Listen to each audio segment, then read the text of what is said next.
Nadie escuchó un grito, nadie oyó pasos, nadie vio venir la muerte. Solo encontraron el cuerpo, un cazador convertido en ciervo, desgarrado por sus propios perros en mitad del bosque. No fue un accidente, no fue una maldición lanzada en ira, fue justicia, porque Artemisa no advertía, no explicaba, no perdonaba.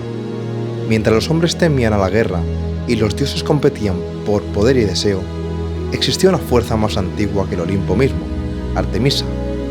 No una diosa de palacios, no una diosa de templos llenos, sino la ley silenciosa de la naturaleza. Artemisa nació antes que su hermano gemelo Apolo, en una isla inhóspita, mientras su madre le huía, perseguida por la furia de Hera. Nadie quiso ayudarla. Ninguna ciudad abrió sus puertas, y aún así, Artemisa fue la primera en llegar al mundo. Todavía niña, asistió al nacimiento de su hermano. Antes de empuñar un arco, ya había aprendido algo esencial: sobrevivir sola.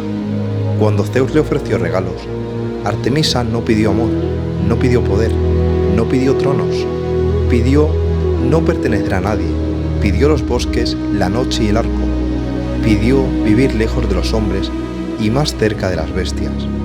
Zeus aceptó, y en ese instante nació algo distinto a todas las demás diosas.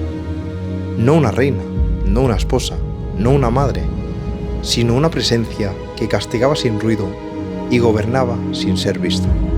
Artemisa no solo pidió libertad, la convirtió en ley. Ante Zeus hizo un juramento que ningún otro dios se atrevió a pronunciar.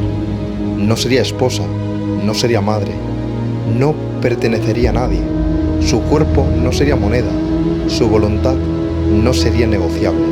Zeus aceptó, y con ello selló algo peligroso, porque Artemisa no hizo excepciones. Las jóvenes que la siguieron juraron lo mismo, ninfas que abandonaron hogares y nombres para vivir bajo una sola norma. Pureza no como castidad, sino como independencia absoluta.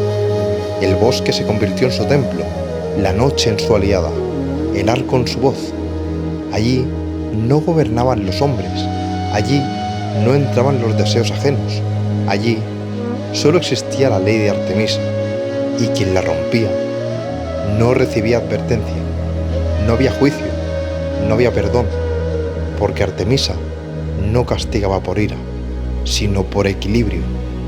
Y cuando alguien cruzaba el límite, el castigo no caía como un rayo, caía como una flecha silenciosa que ya había sido disparada mucho antes de que la víctima entendiera su error. Artemisa nunca cazaba sola.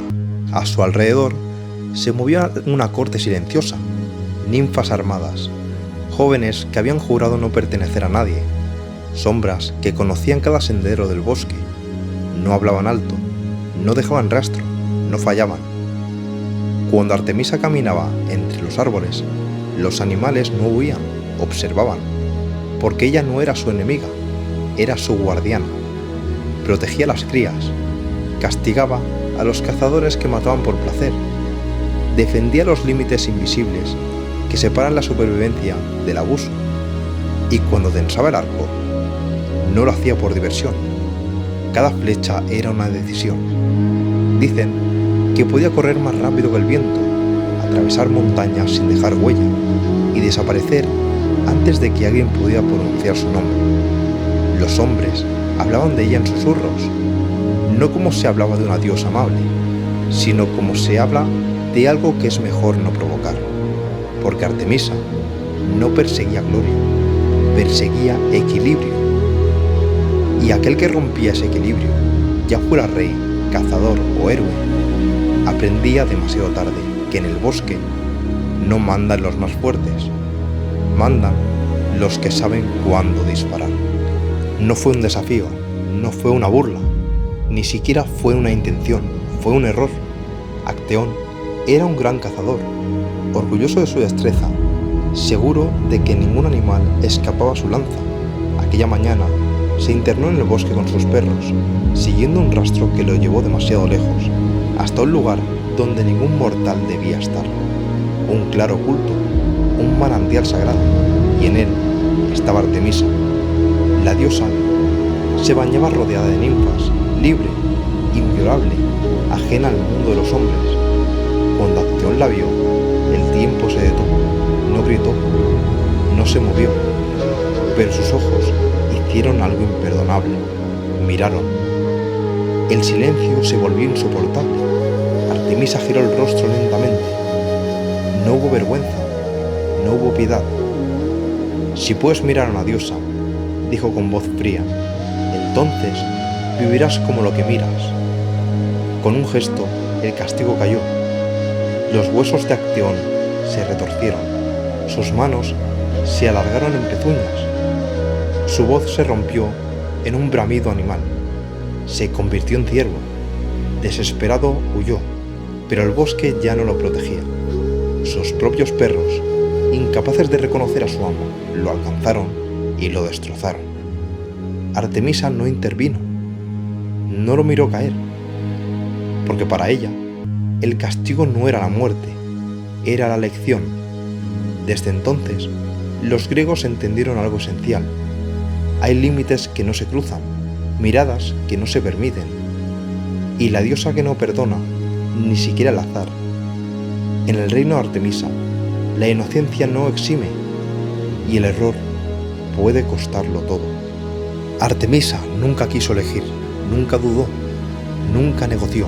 Desde niña, cuando aún caminaba junto a Apolo, bajo la mirada de Zeus, hizo una petición que ningún dios había osado formular antes. Padre, dijo con serenidad absoluta, concédeme vivir sin esposo, sin hijos, sin pertenecer a nadie. Zeus la observó en silencio. No era un capricho, no era miedo, era voluntad. Artemisa no deseaba el amor porque conocía su precio. Sabía que amar implicaba ceder, depender, perder el control. Y ella había nacido para lo contrario, para ser libre, intomable, intacta. Desde ese día, su juramento fue ley. Rechazó a dioses, rechazó a mortales, rechazó incluso los intentos velados de Afrodita, que veían en Artemisa una provocación viviente, la prueba de que una diosa podía existir sin deseo. Pero Artemisa no era fría, no era insensible, amaba el bosque, los animales, la noche y la luna. Protegía a las niñas, a las jóvenes, a quien aún no habían sido reclamadas por el mundo adulto.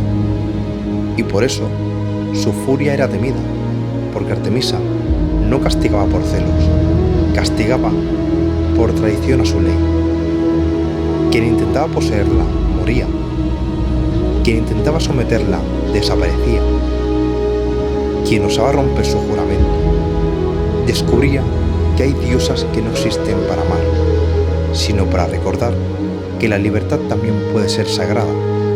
Mientras otras deidades gobernaban desde el deseo, Artemisa gobernaba desde el límite. En Grecia, todos sabían una cosa: el amor podía destruir ciudades, pero el rechazo de Artemisa destruía destinos. Calisto era una de las seguidoras de Artemisa, joven, leal, virgen por juramento, no por miedo. Cazaba junto a la diosa, dormía bajo los árboles, corría libre por los montes. Para Artemisa, Calisto no era una ninfa, era familia. Pero los dioses olímpicos no respetaban promesas ajenas. Zeus la vio y, como siempre, deseó.